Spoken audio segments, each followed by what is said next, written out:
The Weight We Carry. This collection of stories explores the quiet heartbreaks and haunting truths that shape our lives long after the moment has passed. From the daughter who turned away from the parents who gave her everything, to the sibling who heard goodbye only in dreams, from the one who didn't listen until it was too late, to the one who tried to stop tragedy only to trigger it, and finally, the raw grief of losing a brother and the silence that followed. These are not just stories, they are confessions. They are echoes of love, regret, and the fragile hope that we might still change. If you've ever carried guilt, missed a final call, or wished for one more chance, this series is for you. Listen closely, because sometimes the ones we lost are still speaking. Story 1: My Brother's Passing. It didn't start with a scream, or a shadow, or anything dramatic. It started with silence, the kind that creeps in slowly, like fog curling around your ankles. I was folding laundry late one night, half watching a rerun on TV, when I felt it, a stillness that didn't belong. The air shifted. The room felt heavier, like something had entered without sound, without permission. I turned toward the hallway, and for a moment, I saw someone standing there. Not a stranger, my brother. I had just seen him earlier that day. He was still alive, still laughing, still teasing me over dinner like always. But in that moment, he looked different, pale, still, eyes not focused on me, but through me, like he wasn't really there. I blinked and he was gone. I told myself it was stress. I hadn't been sleeping well. Maybe I was just tired. But deep down, I knew better. In my culture, we don't dismiss things like this. We know that the spirit can move before the body does, that sometimes the soul walks ahead of death. Still, I said nothing. The next day, everything seemed normal. He was full of life, laughing, eating grilled chicken with sticky rice. No sign of sickness, no sign of anything wrong. But I couldn't stop watching him, listening, searching for something, anything that would explain what I saw. That night, I dreamed of him. He was standing in a wide, empty field. The sky was gray. The wind was quiet. He wore white. Not the kind of white we wear at weddings, but the kind we wear at funerals. His face was calm, but his eyes were heavy. He didn't speak, just raised a hand slowly, like he was waving goodbye. I woke up with tears on my face. 2 days later, the call came. My brother had collapsed at work. No warning, no pain, just gone. The doctor said it was sudden cardiac arrest. Nothing anyone could have predicted. Nothing anyone could have stopped. But I knew. I knew because I had already seen him leave. At the funeral, I stood beside his casket, surrounded by the scent of burning incense and the low hum of ceremonial chants. I whispered, "I saw you before you left." Someone overheard. They didn't look surprised. They just nodded and said, "He came to you because you were open. He wanted you to know." That's when it all made sense. In Hmong belief, the spirit doesn't always wait for the body. Sometimes it travels ahead. Sometimes it visits the ones it loves. Sometimes it says goodbye before the body lets go. It's not a haunting. It's a message, a gift, a final act of love. I started remembering other stories. My grandmother once told me about her brother, who appeared in her dreams 3 nights in a row before he died in Laos. She said he stood by the river, calling her name, asking her to forgive him. She didn't know what it meant until the news came. Another relative said they saw their father's spirit sitting at the edge of the bed, humming an old song from their village. The next morning, they got the call. He had passed in his sleep. These stories aren't rare in my community. They're whispered during funerals, shared over bowls of ho'o, passed down like heirlooms. They're not meant to scare, they're meant to prepare, to remind us that the spirit world is close, that love doesn't end with breath. Since my brother's passing, I've paid more attention to the quiet moments, the flickers in the corner of my eye, the dreams that feel too real, the sudden chills that come with no wind. I don't dismiss them anymore. I listen. A week after the funeral, I went to visit my mother. She was sitting outside, burning joss paper and murmuring a prayer. I asked if she'd felt anything before it happened. She nodded slowly. 3 days before, she said, I heard him call my name. But he wasn't home. I thought I was losing my mind. She wasn't. We talked for hours about signs, about dreams, about the way the spirit sometimes lingers, waiting for the right moment to leave.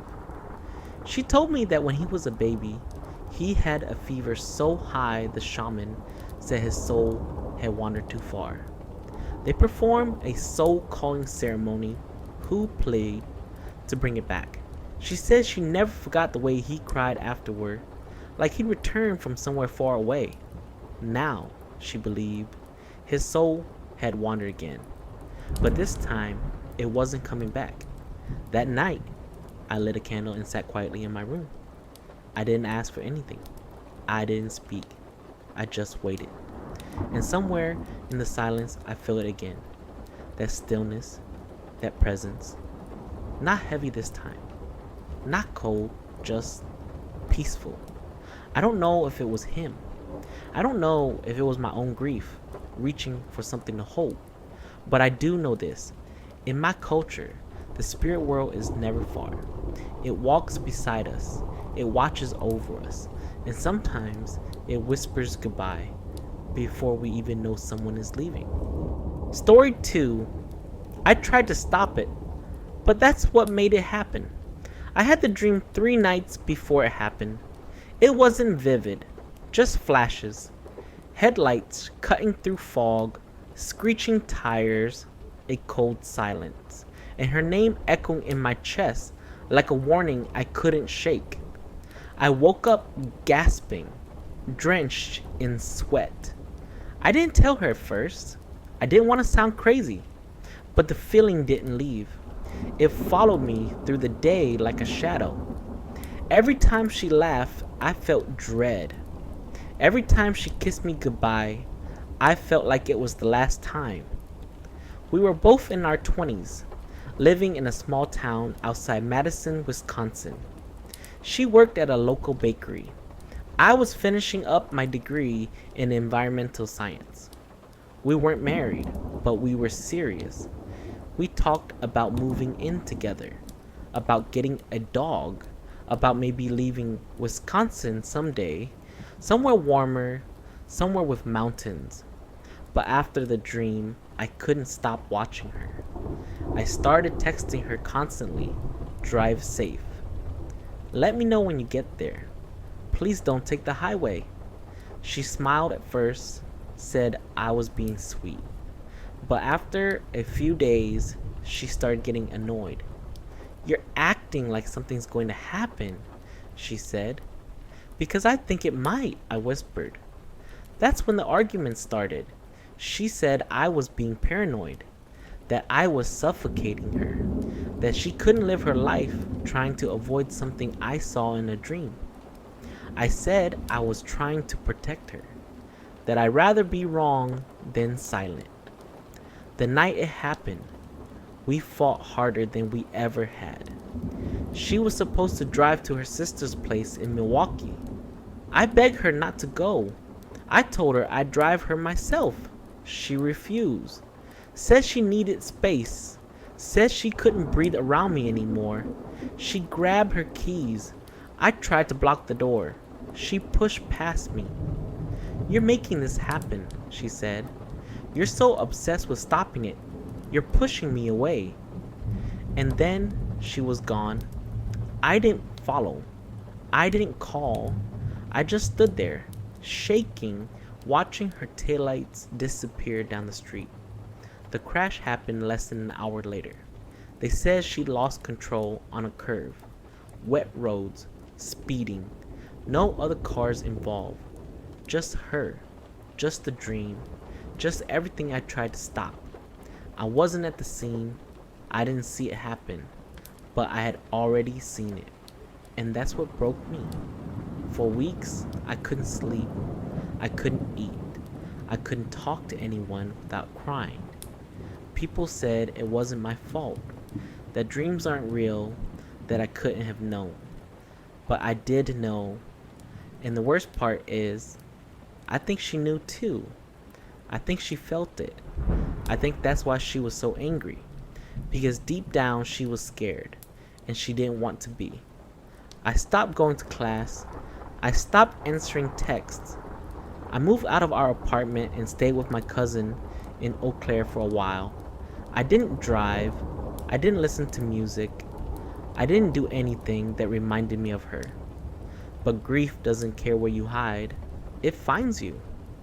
One night, months later, I had another dream. She was standing in the bakery, wearing her apron, flour on her hands. She looked at me and smiled. "You couldn't have stopped it," she said, "but you loved me enough to try." I woke up crying, but for the first time it wasn't from guilt. It was from something softer, something like peace. I started writing again. I went back to school. I planted a tree in her memory at the edge of Lake Mendota, where we used to sit and talk about everything and nothing. I still visit it sometimes, especially in fall when the leaves turn that deep amber she loved. I still think about her every day. I still wonder if things would have been different if I hadn't said anything, or if I'd said more, or less, or just held her tighter. But I've learned that love doesn't always mean saving someone. Sometimes it means trying, even when you fail. Sometimes it means carrying the weight of what you couldn't change. And sometimes it means listening to the silence and knowing they're still with you. Story 3. I didn't listen until he was gone. My father used to yell, not the kind of yelling that came from rage, but the kind that came from fear. Fear that I'd throw my life away. Fear that I'd follow the wrong crowd. Fear that one day he wouldn't be around to yell anymore. "While I'm still here yelling at you," he'd say, "it means I care. The day I stop, you should worry." I'd roll my eyes, slam the door, drive off with music blasting just to drown out his voice. I was 24, living in Broken Arrow, Oklahoma, and I thought I knew everything. I didn't need his lectures. I didn't need his warnings. I didn't need him. He was in his mid-60s, a mechanic most of his life. Hands rough, voice rougher, but his heart was soft in ways I didn't understand until it was too late. He used to say, "Others won't yell at you. They'll clap their hands and tell you to do the wrong thing. You may not understand this now, but one day when I'm gone, you will." I didn't believe him. Then the dream started. For weeks, I saw him in my sleep, standing in the driveway, sitting on the porch, always quiet, always looking at me like he wanted to say something but couldn't. Sometimes he'd wave. Sometimes he'd just stare. I wake up annoyed, confused, brushing it off like leftover guilt. One night, I dreamed he said goodbye. "I won't be here much longer," he whispered. "Take care of yourself." I didn't tell anyone. I didn't even tell him.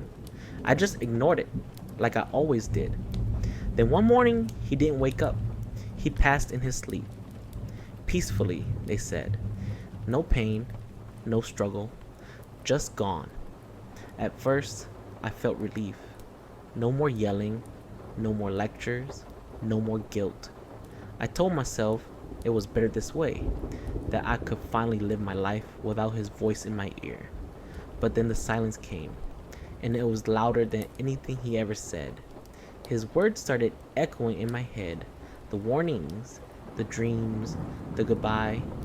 I started replaying every moment I ignored him, every time I walked away, every time I chose pride over love.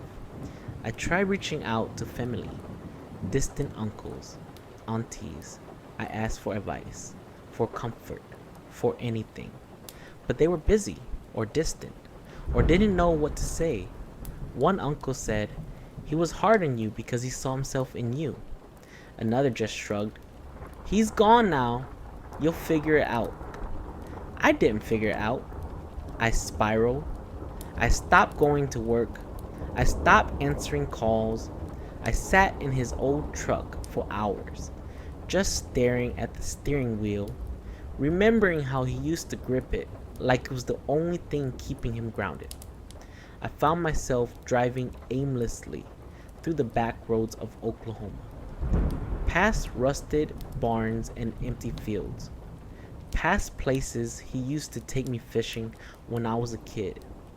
I parked by the lake and sit there until the sun dipped low, wondering how someone could disappear so quietly and leave so much noise behind.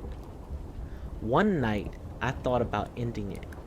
I sat in the garage, staring at the tools he used every day.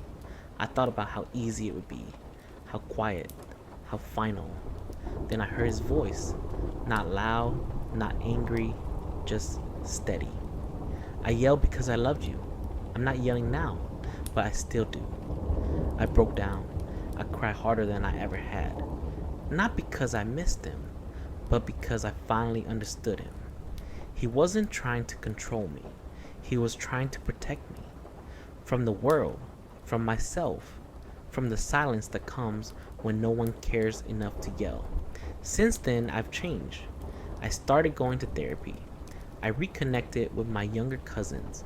I even started volunteering at a youth center, talking to kids who remind me of myself, rebellious, angry, lost, and sometimes I yell, not out of rage, but out of love, because I know now what my father meant. While someone is still yelling at you, they care. When they stop, that's when you should worry. I visit his grave every Sunday. I bring coffee, black, no sugar, just how he liked it. I sit and talk to him like he's still here. I tell him about my week, about the kids I met, about the things I'm learning. And sometimes, I swear, I hear him laugh. I've started writing down the things he used to say. Not just the warnings, but the stories. The ones about growing up poor in Laos, about coming to America with nothing but a toolbox and a stubborn heart, about how he built a life with grit and grease and love that didn't always sound like love. I want to remember him right, not just as the man who yelled, but as the man who cared enough to never stop. Story 4. She said goodbye in our dreams. She lived with me during her final years, not because I was the most responsible, not because I was the favorite, but because I was the last one left who hadn't turned her away. My mother was divorced, tired, and worn down by life. She had 5 kids, each grown, each married, each busy with their own world, and none of them, not even me, could love her back the way she loved us. She wasn't perfect. She yelled too much, forgot things, held grudges. But she never let us suffer. Not once. Even when we made her suffer every day with our silence, our judgment, our distance. She used to say, "One day you'll understand." I didn't. Not until the end. Her health had been fading for years. Quietly. She never complained, just moved slower, slept more, ate less. I thought it was just age. I didn't realize it was her heart giving out. Then one morning, she collapsed in the kitchen. I found her on the floor, clutching her chest, whispering my name like it was the only word she had left. The hospital said she might not make it through the week. I called my siblings. They said they'd try to come. Some were out of state. One was out of the country. All of them were too busy. She didn't ask for them. She just smiled and said, "It's okay.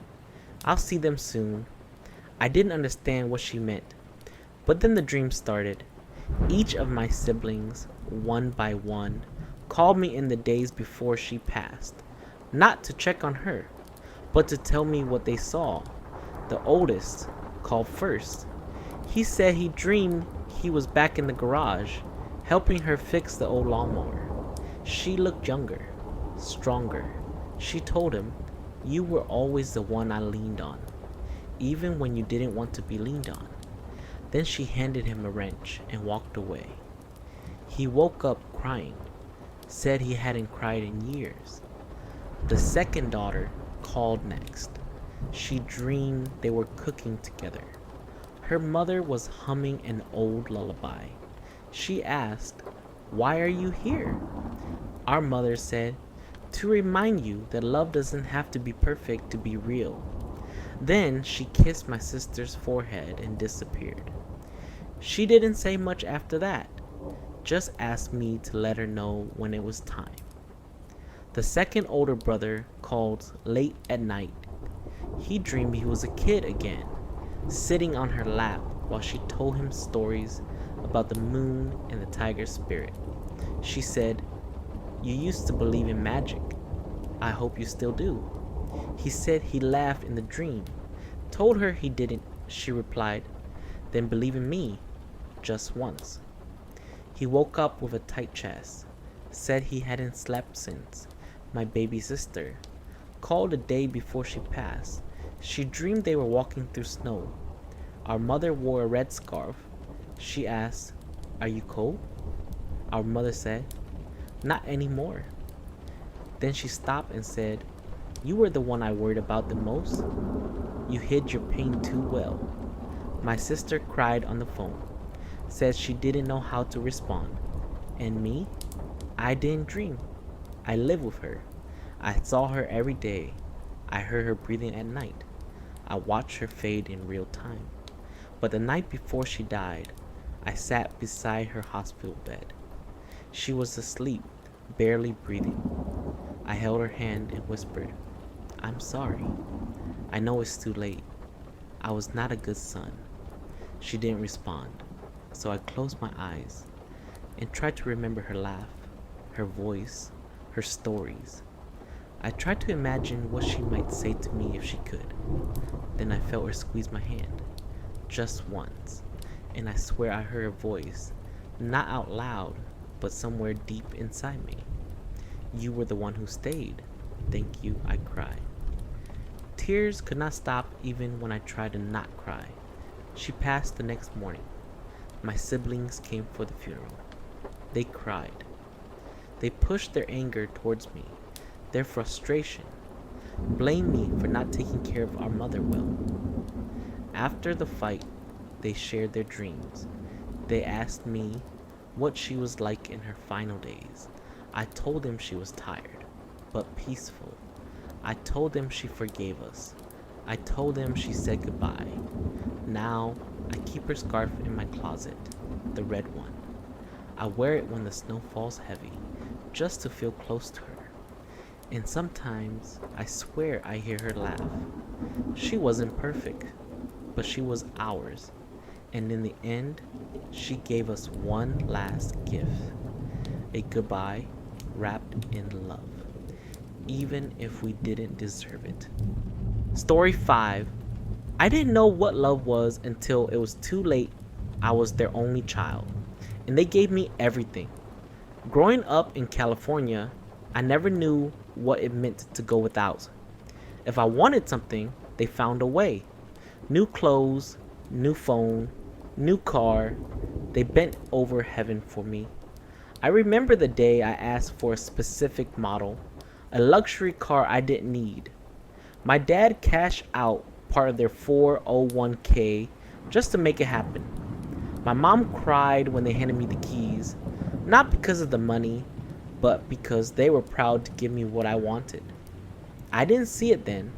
I just saw parents who were too much, too clingy, too emotional, too old fashioned. When I got married, I moved 30 minutes away, close enough to visit, far enough to ignore. They were fine for a while, still together, still smiling, still calling me every weekend to ask if I'd eaten, if I needed anything, if I could come by. I rarely did. Then my mom got sick, end stage kidney failure. I visited once, maybe twice. She looked tired, but she still smiled. Still asked if I was okay. Still told me not to worry. A year later, my dad was diagnosed with the same thing. They asked if my husband and I could move in with them, just until things stabilized. My dad spoke to my husband directly. He was the middle child of 6 brothers, respectful, steady. He said yes without hesitation, but I said no. I didn't want to live with them. I didn't want to deal with their needs, their appointments, their sadness.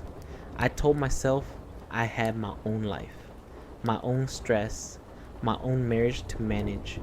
I started belittling them, mocking their accents, rolling my eyes when they call, telling them to stop being dramatic. I despised how they made me feel, like I owed them something. They tried to convince me, beg me even, but I wouldn't budge. Eventually, they reached out to a Hamong PCA. That helped for a while, but their conditions worsened. The doctors recommended a living assistance home, a place with full-time care.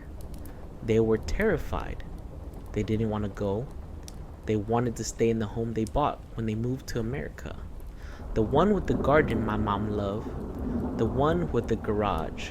My dad still tinkered in, even when he could barely stand. They called me one last time. I was angry, tired, frustrated. I told them to stop calling. I told them if they were too scared to go, they should just die and save everyone the headache. My husband overheard.